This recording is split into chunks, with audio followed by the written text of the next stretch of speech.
ইরানের এরা হলো সব রাফেজি শিয়া, যারা আবু বকর, ওমর, উসমান সহ 4 জন সাহাবে বাদ দিয়ে সমস্ত সাহাবিকে কাফের মনে করেন। নাউজুবিল্লাহ।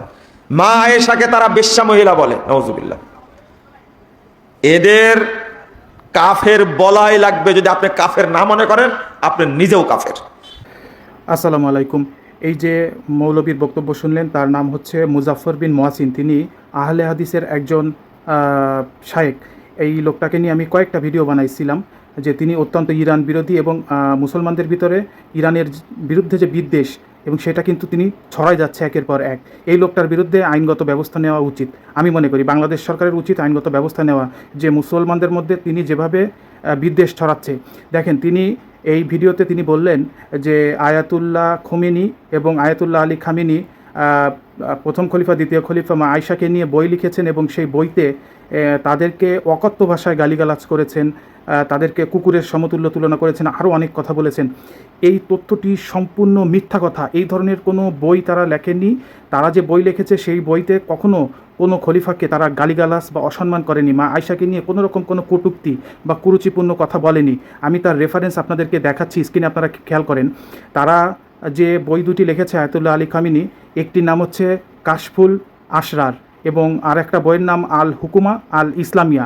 আপনারা চাইলে অনলাইনে এই বই দুটি সার্চ দিয়ে দেখেন, এর বইয়ের ভিতরে কোথাও প্রথম খলিফা, দ্বিতীয় খলিফা এবং আয়েশাকে নিয়ে কোথাও তারা কোনো গালিগালাজপূর্ণ বা অসম্মানপূর্ণ কোনো কথা লিখেছে কিনা।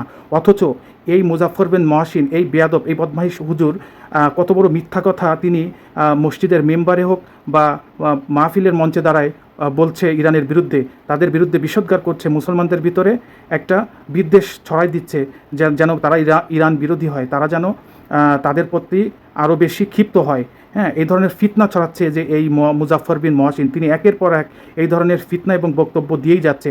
আমি আবারও বলছি, কাশফুল আল আশরার এবং আল হুকুমা আল ইসলামিয়া এই দুটি বই লিখেছিল অনেক আগে, আজ থেকে প্রায় 70-80 বছর আগে লেখা। এই বইতে তারা বিভিন্ন ধর্মীয় বিষয়াবলী বর্ণনা করেছেন, কিন্তু তারা প্রথম খলিফা, দ্বিতীয় খলিফা বা আয়েশা রাদিয়াল্লাহুকে নিয়ে কোনো রকম কোনো গালিগালাজ করা, কোনো কটূক্তি করা, কোনো রকম তাদেরকে কুকুরের সঙ্গে তুলনা করা, এই ধরনের কোনো কথা লেখা নেই। এটা আমি 100% যাচাই বাছাই করে তারপরে বলছি এবং এই রেফারেন্সও আপনাদের দিচ্ছি। আপনারা অনলাইনে এই বই দুটি সার্চ দিয়ে দেখবেন। এখন কথা হচ্ছে যে এই মৌলবী হয়তো কোথাও চটি বইটই পড়েছে বা ইনার চটি বই পড়া অভ্যাস আছে এবং যার কারণে উনি সেই চটি লেখকের চটি বই পড়ে এসে এই দায় এবং দোষটা ইরানের আয়াতুল্লাহ খোমেনি বা আয়াতুল্লাহ আলী খামেনির উপরে চাপাচ্ছে, পুরো ইরানবাসীদের উপরে চাপাচ্ছে, শিয়াদের উপরে চাপাচ্ছে, তাদেরকে অমুসলিম বলছে, কাফের বলছে, কত রকমের মিথ্যাচার করছে। দেখেন, একের পর এক মিথ্যাচার করেই যাচ্ছে। এই যে ইসরায়েলের যে অবৈধ, এরা যে আমেরিকার যে অবৈধ, এইটাই প্রমাণিত হচ্ছে বারবার এবং আমরা চাই উদাত্ত আহ্বান যে এদের এই তথ্যগুলো যাচাই বাছাই করে যদি মিথ্যা প্রমাণিত হয় এদেরকে আইনের আওতায় আনা হোক। আমি 100 ভাগ চ্যালেঞ্জ করে বলছি যে আয়াতুল্লাহ খোমেনি বা আয়াতুল্লাহ আলী খামেনি এই দুইজন কেউই প্রথম খলিফা, দ্বিতীয় খলিফা বা আয়েশাকে নিয়ে কোনো রকম কোনো বাজে মন্তব্য, গালিগালাজ বা কোনো ধরনের এই ধরনের কোনো কিছু করেনি বা কোনো বইতে লেখেনি। আমি রেফারেন্সগুলো দিচ্ছি, আপনারা চাইলে ইন্টারনেট সার্চ দেন, এই বইগুলো সার্চ দিয়ে বইয়ের পৃষ্ঠাগুলো আপনারা দেখেন যে কোথাও আছে কিনা। যদি প্রমাণ দেখাইতে পারেন যে এই বইতে তারা গালিগালাজ করছে, আমি অনলাইনে এসে সবার কাছে ক্ষমা চাইব, কিন্তু এমন কোনো প্রমাণ কেউ দেখাইতে পারবেন না। এই যে মুজাফফর বিন মুহসিন যে আহলে খবিশ, এই খবিশ যেভাবে যে মিথ্যা কথা যেভাবে বলে, এই যে একটা মৃত্যু, এই যে কত বড় মৃত্যুক আর জাহেল, এই যে কত বড় মিথ্যা কথা ছড়াচ্ছে ওর, আপনার কথাগুলো একটু জাস্ট যাচাই করেন, ওর রেফারেন্সগুলো দেখবেন, আপনারা বুঝতে পারবেন যে ও কত বড় মিথ্যাবাদী আর কত বড় একটা শয়তানও। ও মুসলমানদের ভিতরে ফিতনা ছড়াচ্ছে বারবার এবং মিথ্যা তথ্য দিচ্ছে। সবথেকে বড় কথা হচ্ছে ও আলেম হয়ে ও কীভাবে মিথ্যা তথ্য দেয়। ও নিজে কখনো সেসব বই যাচাই বাছাই করে দেখেছে? ও কোথা থেকে কোন চটি বই পড়েছে, কোথা থেকে কার লেখা কী পড়েছে, পড়ে এসে এই ধরনের মন্তব্য মসজিদের মেম্বার বা আলোচনা সভায় বা মাহফিলের মঞ্চে এই ধরনের তথ্য ছড়াচ্ছে, যেটা হাজার হাজার মুসাল্লিকে, হাজার হাজার মুসলমানদেরকে বিভ্রান্ত করছে। একবার চিন্তা করেন যে কত বড় মুনাফিক বাটপার হইলে এই ধরনের মিথ্যা কথা, মিথ্যা তথ্য ছড়ায়।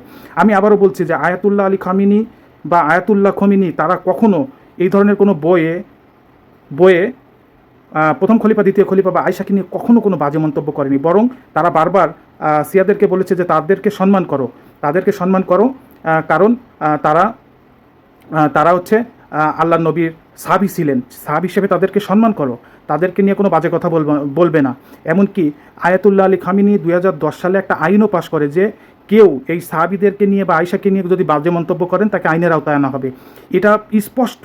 তারপরেও এই শয়তানগুলো কেন যেইভাবে মিথ্যাচার করছে, কেন যেইভাবে মিথ্যা কথা ছড়াচ্ছে, কেন যেইভাবে ইরানকে বিশ্বের কাছে খারাপ বানাচ্ছে, এর একটাই উদ্দেশ্য, সেটা পরিষ্কার। সেটা হচ্ছে এ মোসাদের এজেন্ট, এ ইসরায়েলের এজেন্ট, এ আমেরিকার এজেন্ট, এ ভারতের এজেন্ট, এ রর এজেন্ট। এদের কাছ থেকে টাকা পায় এবং এই ফিতনা ছড়াচ্ছে। এই মোল্লার ব্যাকগ্রাউন্ড খুঁজে দেখেন যে এর শেকড় কোথায়, এ কোথা থেকে এই টাকাগুলো পাচ্ছে বা এর সম্পদ কী বা ইত্যাদি ইত্যাদি, এগুলো একটু খোঁজ নিয়ে দেখেন। হ্যাঁ, এবং আপনারা প্রতিবাদ জানান, আপনারা এদেরকে প্রতিহত করুন। ধন্যবাদ। আমি এই ব্যাপারে আর বেশি কিছু বলবো না, শুধু বলবো যে এই মিথ্যাবাদীদেরকে আপনারা চিনে রাখুন এবং এদেরকে বয়কট করুন। আপনাদের মূল্যবান মতামত আপনারা কমেন্টে জানাবেন। ধন্যবাদ। সবাই ভালো থাকবেন। আসসালামু আলাইকুম।